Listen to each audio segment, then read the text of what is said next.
Well, last week we celebrated the Breeders' Cup, but there is another side of horses that's far more significant than competing in races. Tonight, we introduce you to a former racehorse that has found a second career, working with the physically challenged, building strength, healing emotions, and ultimately changing lives. It looks like a leisurely ride, a slow trot around the pen.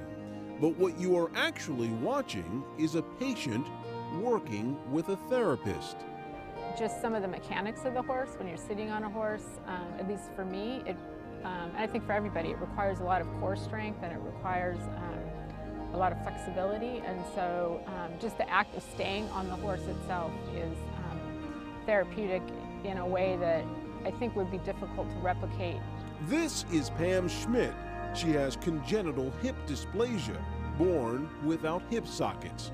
26 surgeries, including 3 hip replacements, has left her with atrophied torso muscles. So once a week, she has an appointment with a 19-year-old gelding, a physical therapist named Tristan.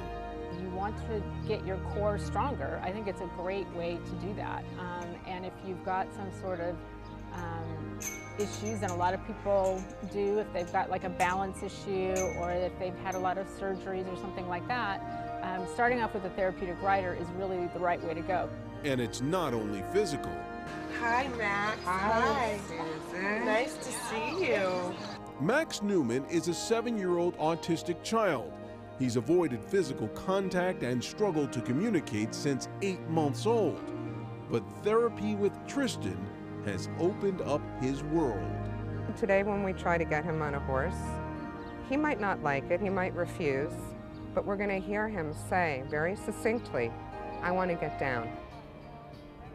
And that's an in-context, meaningful sentence. He knows exactly what he's saying, and he means what he's saying. That's huge for kids like Max who are not verbal. Therapeutic riding has been around since the early 1900s.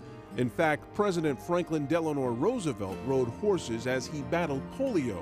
Earlier this year, Joan Blank founded Dreamcatcher LA to bring this age-proven therapy to the west side of Los Angeles. It feels so good that you're helping people.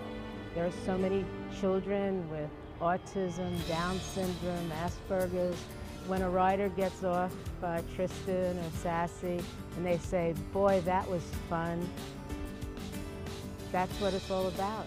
In addition to the physical benefits, horses like Tristan tend to develop personal relationships with these very special riders, understanding that this is not just a leisurely stroll, but that they're actually participating in therapy.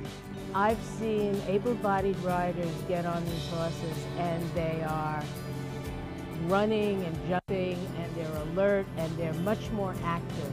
When we put a special needs person on the horse's back, and Tristan is a good example, it's like they're so sensitive, intuitive animals, they just know.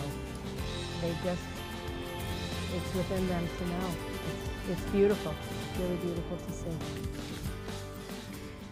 It is beautiful. Joan Blank is hoping to expand her Therapeutic Riding Center to help soldiers returning from the wars in Iraq and Afghanistan. Right now, NARA, the organization that oversees the safety and standards for therapeutic riding, is developing a pilot program called Horses for Heroes, and Joan and her foundation are planning on being a part of helping the returning veterans.